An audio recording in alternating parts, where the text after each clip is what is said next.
अगस्त महीना भारत के लिए बहुत अहम होने जा रहा है। इसी महीने भारत आजादी की 75वीं वर्षगांठ मनाने जा रहा है। इसी महीने अफगानिस्तान से नेटो और अमेरिकी सैनिक पूरी तरह से चले जाएंगे और जम्मू कश्मीर का विशेष दर्जा खत्म होने के 2 साल भी पूरे हो जाएंगे। कहा जा रहा है कि इन तमाम अहम परिघटनाओं में भारत के लिए खुशी की बात यह है कि उसे अगस्त महीने के लिए संयुक्त राष्ट्र सुरक्षा परिषद की अध्यक्षता मिली है। अफगानिस्तान और कश्मीर के मामले में कहा जा रहा है कि भारत को अध्यक्षता मिलने की टाइमिंग बहुत अच्छी है। पाकिस्तानी मीडिया में इस बात को लेकर चिंता जताई जा रही है कि जम्मू कश्मीर से 5 अगस्त को अनुच्छेद 370 हटाने के 2 साल पूरे होने के मौके पर पाकिस्तान चाहकर भी सुरक्षा परिषद में कुछ नहीं कर पाएगा, क्योंकि उसकी कमान भारत के पास आ गई है। इसके अलावा संयुक्त राष्ट्र सुरक्षा परिषद की भूमिका अफगानिस्तान में भी अहम रहेगी। अफगानिस्तान का संकट भारत की विदेश नीति के लिए अभी सबसे बड़ी चुनौती है। पिछले हफ्ते मंगलवार को अमेरिकी विदेश मंत्री एंटनी ब्लिंकन जब भारत पहुंचे थे तो तालिबान का एक प्रतिनिधिमंडल चीन के दौरे पर था। तालिबान के प्रतिनिधिमंडल का नेतृत्व मुल्ला अब्दुल गनी बरादर कर रहे थे।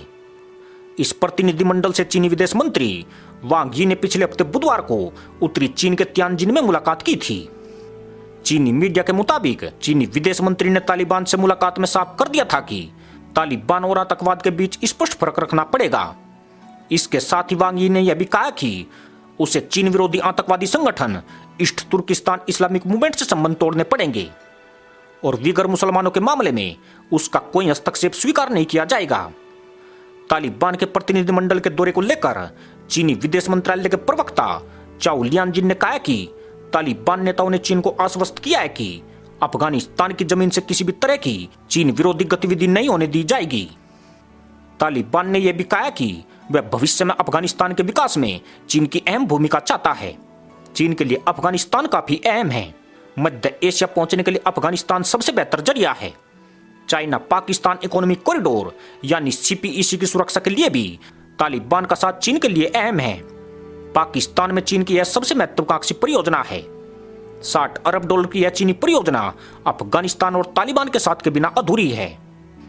ऐसे में चीन ने अफगानिस्तान की सरकार और तालिबान दोनों से अच्छे संबंध रखे हैं।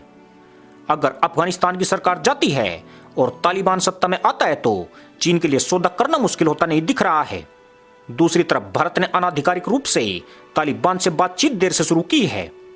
भारत अफगानिस्तान की सरकार के साथ रहा है और तालिबान को जैसे अमेरिका देखता था उसी तरह से भारत भी देखता रहा है।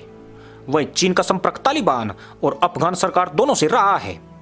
भारत और अमेरिका के हित कई मोर्चों पर साझे हैं, लेकिन अफगानिस्तान का मामला अलग है। अमेरिकी राष्ट्रपति बाइडेन ने सेना की वापसी का फैसला लिया तो स्वाभाविक रूप से तालिबान मजबूत हुआ है। तालिबान के मजबूत होते ही अफगानिस्तान में भारतीय हितों पर हमला तय था। तालिबान अब सत्ता तक पहुंचता दिख रहा है और यह कहीं न कहीं पाकिस्तान के हित में है। 2001 में अमेरिकी बलों के आने के बाद से अफगानिस्तान में पाकिस्तान समर्थित सरकारें नहीं रही। 2001 के बाद से भारत ने अफगानिस्तान को $3 अरब की आर्थिक मदद की है। तालिबान के बेदखल होने के बाद से अफगानिस्तान की सभी सरकारें भारत के करीब रही है, लेकिन चीन और पाकिस्तान भारत के लिए तनाव बनकर उभरे हैं। अफगानिस्तान से अमेरिका के जाने के बाद जो खालीपन होगा उसे चीन और पाकिस्तान भरते दिख रहे हैं। भारत ने पिछले कुछ हफ्तों में अफगानिस्तान को लेकर अपनी नीति में बदलाव की कोशिश की है। जून में भारत ने तालिबान के साथ पहली बार औपचारिक बातचीत शुरू की। भारत ने अफगानिस्तान को लेकर अपनी नीति का दायरा बढ़ाया और मध्य एशिया में अफगानिस्तान को लेकर हुई कॉन्फ्रेंस में विदेश मंत्री एस जयशंकर तक शामिल हुए। अमेरिका और तालिबान में फरवरी 2020 में समझौता हुआ था, लेकिन तब भी भारत सक्रिय नहीं हुआ। भारत के रणनीतिकार मौके खोते चले गए। कहने वाले तो ये भी कहते हैं कि भारत अब भी वेट एंड वॉच की स्थिति में है। भारत अफगानिस्तान में तमाशबीन बनकर रह गया है, जिससे ये पता नहीं है कि किस तरफ जाना है। इसी के साथ अनुमति दोस्तों, जय हिंद।